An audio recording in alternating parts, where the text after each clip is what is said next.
तारा की गिरफ्तारी की खबर जैसे ही सरू, वेद और रोहित तक पहुंची, पूरे शहर में हलचल मच गई।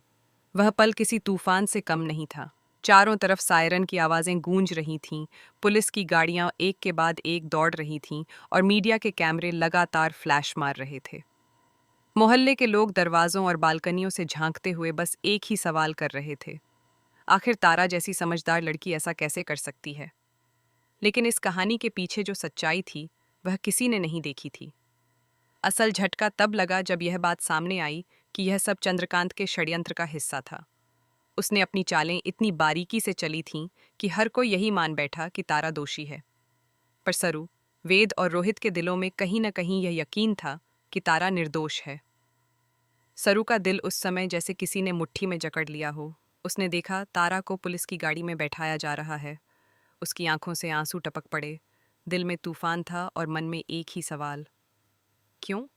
वेद ने सरू के कंधे पर हाथ रखते हुए कहा, अब वक्त है सच्चाई सामने लाने का। रोहित, जो अब तक शांत था, उसकी आंखों में भी आग थी। उसने दृढ़ आवाज में कहा, अगर चंद्रकांत ने यह सब किया है तो उसे उसकी करतूत की सजा जरूर मिलेगी। तीनों ने उसी पल ठान लिया कि अब किसी भी कीमत पर चंद्रकांत को नहीं छोड़ेंगे। रात भर सरू और वेद ने सबूत खोजने की कोशिश की। पुराने records, call details, CCTV footage, जो भी मिल सकता था उन्होंने खंगाल डाला। लेकिन चंद्रकांत बड़ा चालाक था। उसने अपने पीछे हर निशान मिटा दिया था।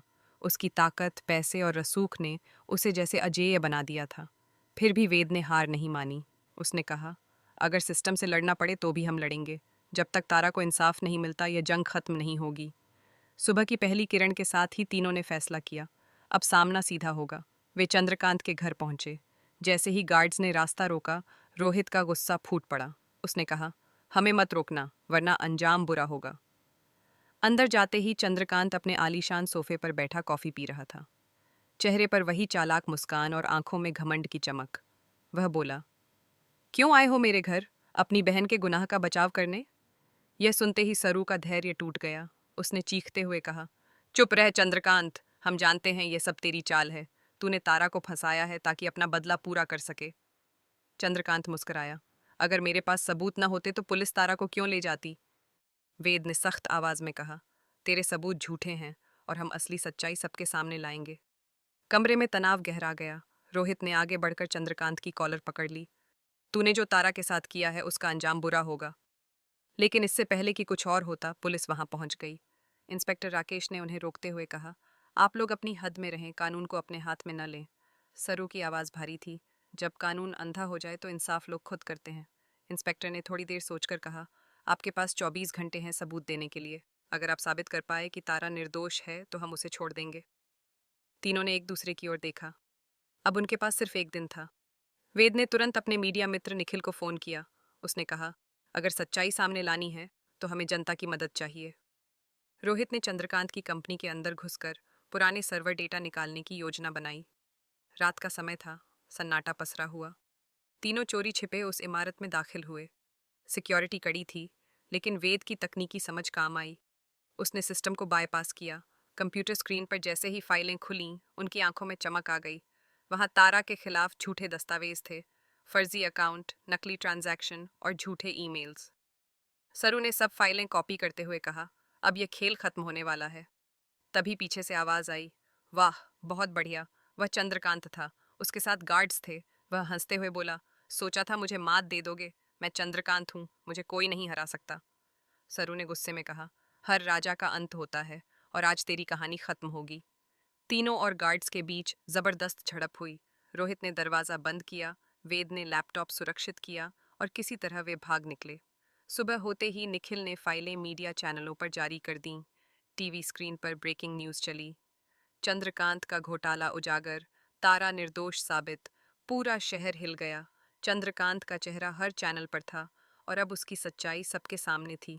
पुलिस ने उसे गिरफ्तार कर लिया। जब यह खबर जेल में पहुंची, तारा की आंखों से खुशी के आंसू बह निकले। वह बोली, मुझे पता था मेरे अपने मुझे अकेला नहीं छोड़ेंगे। कुछ ही देर में इंस्पेक्टर ने जेल का दरवाज़ा खोला और कहा, तारा जी, आप अब आज़ाद हैं। बाहर सरू, वेद और रोहित उसका इंतजार कर रहे थे। जैसे ही तारा बाहर आई, सरू दौड़कर उसे गले लगा लिया। दोनों रो पड़ीं। वह पल सिर्फ एक जीत का नहीं, बल्कि विश्वास और प्यार के पुनर्जन्म का था। शहर के लोग भी अब तारा के समर्थन में आ गए। मीडिया ने सरू और उसकी टीम को इंसाफ के सिपाही कहा। वेद ने प्रेस कॉन्फ्रेंस में कहा, हमारी लड़ाई सिर्फ तारा के लिए नहीं थी, बल्कि उन सबके लिए थी जिन्हें झूठे इल्जामों में फंसाया जाता है। उधर जेल में चंद्रकांत अपनी गलती पर पछता रहा था। उसका रुतबा, दौलत, ताकत सब मिट गया था। तारा ने फैसला किया कि वह अब उन औरतों के लिए काम करेगी जो अन्याय की शिकार हैं। सरू ने उसके साथ मिलकर सच्चाई की आवाज नाम से एक संस्था शुरू की। सारू का जीवन हमेशा से संघर्षों से भरा रहा है। कभी रिश्तों की परीक्षा, कभी समाज की गलतफहमियां। हर बार उसने खुद को टूटने नहीं दिया, लेकिन आज का दिन उसके जीवन का सबसे कठिन दिन था। आज का episode Saru saves Tara's life after car blast दर्शकों के लिए भावनाओं, दर्द और हिम्मत की मिसाल लेकर आया। कहानी वहीं से शुरू होती है जहां पिछली कड़ी खत्म हुई थी। मंदिर से लौटते वक्त का वह दिल दहला देने वाला पल। शाम की ठंडी हवा में सड़क पर सब कुछ सामान्य लग रहा था, तभी अचानक एक जोरदार धमाके ने पूरे इलाके को हिला दिया। तारा जिस कार में बैठी थी, वही कार पल भर में आग की लपटों में घिर गई। लोग चीखने लगे, कोई भाग रहा था, कोई पानी लाने की कोशिश कर रहा था। लेकिन इस अफरा तफरी के बीच एक इंसान वहीं जड़ खड़ी रह गई, सारू। उसकी आंखों के सामने सब कुछ जैसे थम गया था। उसका दिल तेजी से धड़क रहा था, हाथ कांप रहे थे, पर आंखें सिर्फ कार की तरफ टिकी थीं। उसे महसूस हो रहा था कि उसकी दुनिया उस आग में जल रही है। तभी धुएं और आग के बीच से एक धीमी आवाज आई, सारू, बचाओ। वो आवाज तारा की थी। उस एक पुकार ने जैसे सारू की रगों में नया खून भर दिया। उसने बिना एक पल सोचे आग की तरफ दौड़ लगा दी। आसपास खड़े लोग उसे रोकने की कोशिश करते रहे। नहीं सारू, आग बहुत तेज है। लेकिन सारू ने किसी की नहीं सुनी। उसकी आंखों में बस तारा थी, वही तारा जिसने हमेशा उसका साथ दिया, जो उसकी बहन, उसकी हमदर्द और उसकी ताकत थी। आग की लपटें उसके कपड़ों को छू रही थीं, उसके बाल जलने लगे थे, लेकिन सारू का जज्बा और बढ़ता जा रहा था। उसने पूरी ताकत लगाकर कार का दरवाज़ा तोड़ा। दरवाज़ा खुलते ही धुएं का गुबार उसके चेहरे पर छा गया। उसकी हथेलियां जल गईं, चेहरा काला पड़ गया, लेकिन उसने हार नहीं मानी। वह तारा को अपनी बाहों में उठाकर आग के बीच से बाहर ले आई। लोग हैरान थे। किसी ने नहीं सोचा था कि सारू इतनी हिम्मत दिखा पाएगी। वहां खड़े हर इंसान की आंखों में सम्मान और आंसू दोनों थे। सारू ने तारा को जमीन पर लिटाया, उसके माथे पर हाथ रखा और रोते हुए बोली, कुछ नहीं होगा तारा, मैं हूं ना, तुम ठीक हो जाओगी। थोड़ी देर में एम्बुलेंस पहुंचती है। सारू तारा को गोद में लेकर दौड़ते हुए अंदर बैठती है।